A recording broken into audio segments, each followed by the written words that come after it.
Hello friends, welcome back to my YouTube channel. तो यहाँ पे म्यूचुअल फंड में आप जब भी इन्वेस्टमेंट करते हो एंड वो इन्वेस्टमेंट को आप सेल करते हो, यानी कि कह सकते हैं कि म्यूचुअल फंड के यूनिट को आप जब भी रिडीम करते हो एंड वहां पे अगर आपको कैपिटल गेन हुआ है तो वो जो कैपिटल गेन पे आपको कितना इनकम टैक्स भरना पड़ेगा टू द गवर्नमेंट, कितने रेट के हिसाब से आपको टैक्स लगेगा, कौन सी कैटेगरी है, जो म्यूचुअल फंड में डिफरेंट कैटेगरीज है उनके हिसाब से क्या टैक्स रेट लगेगा, पूरा ही डिटेल में इस वीडियो में updated information for the financial year 23-24 के साथ हम डिटेल में इस वीडियो में डिस्कस करने वाले हैं।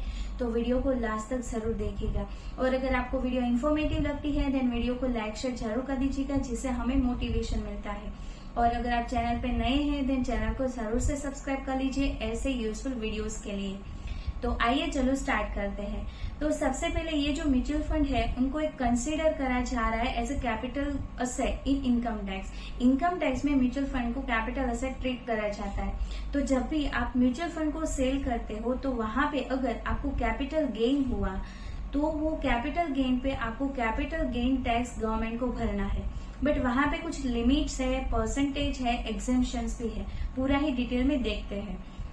तो यहाँ पे आपको फर्स्ट ये क्वेश्चन होगा कि ये जो कैपिटल गेन है वो कैसे कैलकुलेट करना है। तो capital gain that means what, कि आपने जो भी प्राइस से बेचा है उसमें से आपने जो भी खरीदी करी है दैट मीन्स की परचेज प्राइस है वो लेस करना है। देन यहाँ पे अगर आपकी सेल प्राइस है ऑफ कोर्स वो आपकी कॉस्ट ऑफ परचेज से ज्यादा है देन वहां पे आपको कैपिटल गेन होगा। तो कैपिटल गेन को सिंपली ऐसे आप फॉर्मूला के तौर पे ले सकते हो कि सेल वैल्यू माइनस कॉस्ट। अगर आपकी कॉस्ट कम है सेल वैल्यू ज्यादा है देन यहाँ पे आपका डिराइव्ड होगा कैपिटल गेन।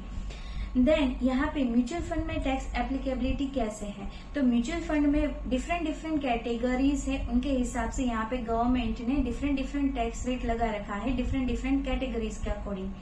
तो ब्रॉडली म्यूचुअल फंड को क्लासीफाई करें तो 3 कैटेगरीज में म्यूचुअल फंड यहाँ पे क्लासीफाई होता है। ब्रॉडली म्यूचुअल फंड 3 कैटेगरीज में क्लासीफाई होता है।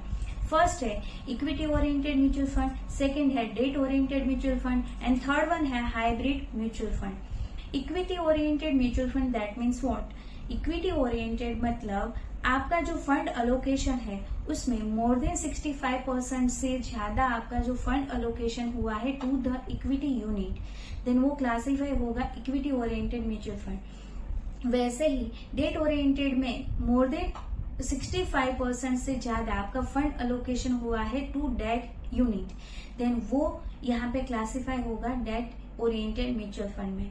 यस ऑफ कोर्स हाइब्रिड में नाम से ही पता चलता है कि यहाँ पे बोथ होगा, इक्विटी भी होगा proportion and allocation of fund में डेट का प्रपोर्शन भी होगा।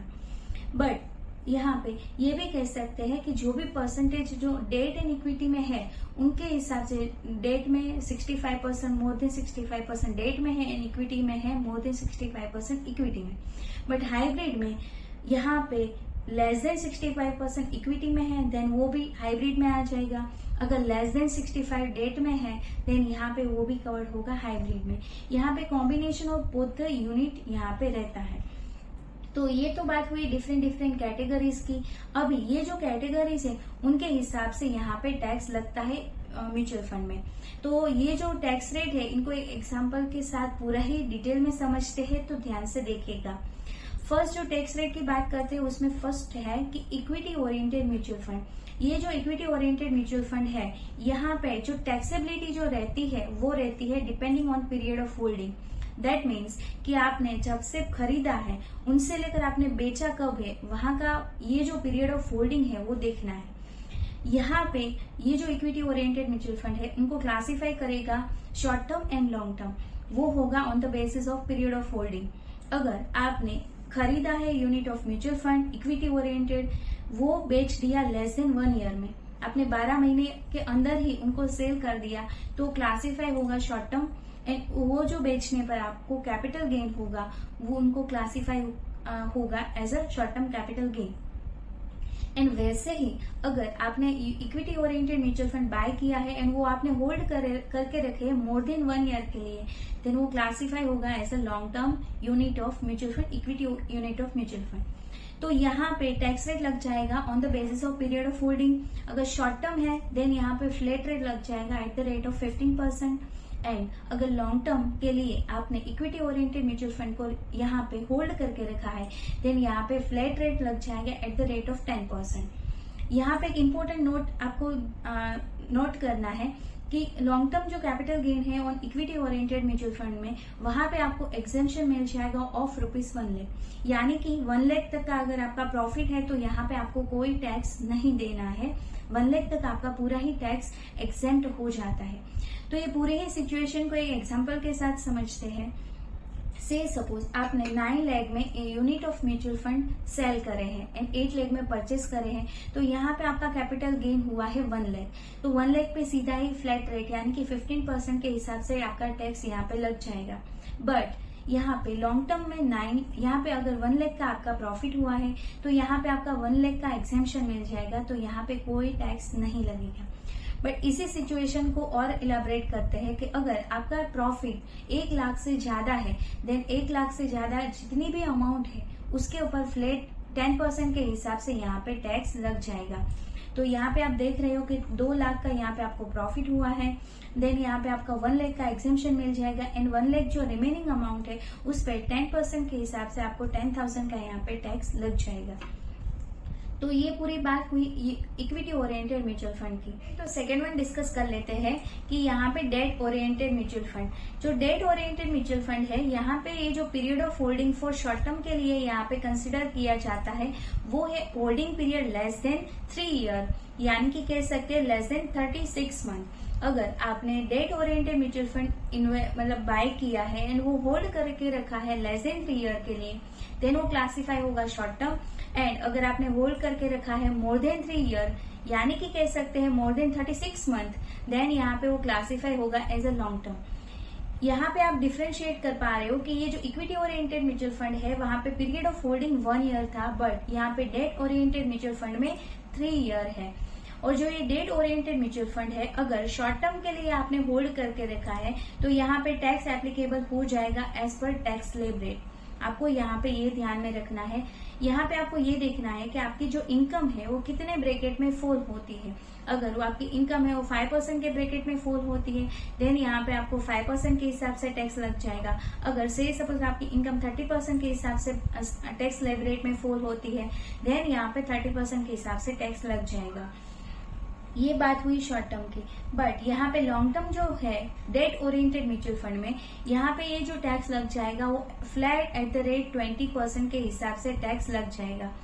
बट यहाँ पे आपको एक इम्पोर्टेंट नोट ध्यान में रखनी है कि यहाँ पे 1 लाख का जो exemption equity oriented mutual fund में मिलता है, वैसा डेट ओरिएंटेड म्यूचुअल फंड में यहाँ पे एग्जेम्पशन ऑफ ₹1 लाख नहीं मिलता है।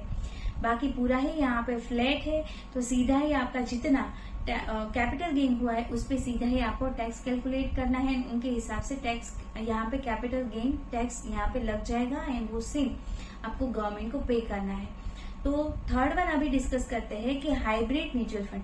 हाइब्रिड म्यूचुअल फंड में आपको टैक्स कैलकुलेशन के पर्पस के लिए एक में तो क्लासिफाई करना ही है, या अगर आपका यहाँ पे इन्वेस्टमेंट मोर देन 65% अगर लेस देन है, इक्विटी में लेस देन 65 है, देन यहाँ पे वो सीधा ही डेट में काम कैलकुलेट होगा। वैसे ही अगर डेट का पोर्शन लेस देन 65 है तो इक्विटी के हिसाब से यहाँ पे पूरा ही टैक्स इम्प्लीकेशन आ जाएगा। तो हम पूरा ही समराइज करते हैं। म्यूचुअल फंड की 3 कैटेगरीज है, equity oriented, date oriented and hybrid. यहाँ पे जो टैक्स कैलकुलेशन होता है on the basis of period of holding के हिसाब से होता है।